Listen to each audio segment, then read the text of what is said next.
And I'm Maggie McGrath, editor of Forbes Women.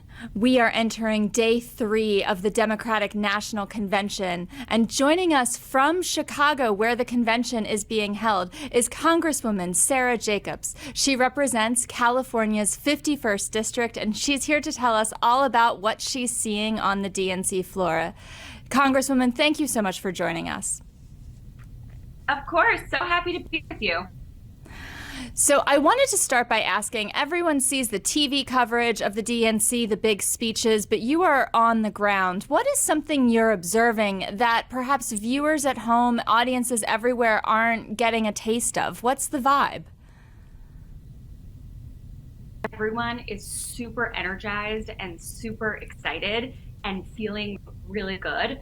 But I also think we all recognize there is ahead to do and the stakes of this election. So while there is a lot of energy and excitement, there's also a real recognition.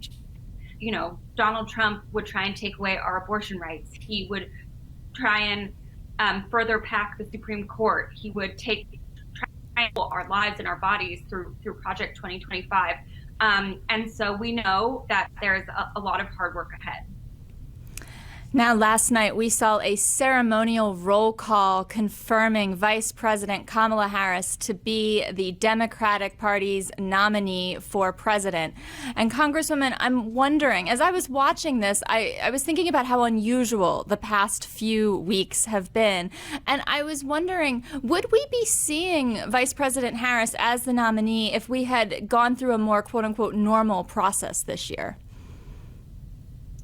You know, I think it doesn't really make sense to dwell on the past. She's our nominee and everyone is really excited about it. And there's real unity among Democrats right now. I mean, you know, from the most left of the party to the center, everyone is feeling really energized and excited by the Harris-Walz ticket and really understands the stakes of this election and what a second Donald Trump presidency would mean. And we're all fully focused on making sure that we get Kamala Harris elected to be president and that we keep the Senate and flip the House. I was going to ask you about flipping the House. I'll skip ahead to that question. Obviously, Vice President Harris and Governor Walz have gotten a lot of attention, but in former President Barack Obama's speech last night, there was a brief mention to down ballot races. What's your view on how much attention the House and Senate races are receiving in this moment? We are seeing a huge amount of attention to the House race. I represent California, and we could win the majority just with seats in California. I think we all recognize that the path runs through California and New York, and under the leadership of Hakeem Jeffries and Speaker Emerita Pelosi, we are well placed in those two states. I've been traveling across the country for our House candidates, for Kamala Harris, and I can tell you there are so much record energy and excitement.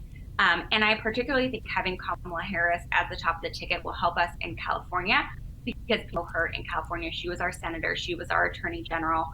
And I think that will really help draw turnout in those seats that we need to flip. So you really feel confident that the Democrats can take back the House? I feel very confident that the Democrats can take back the House.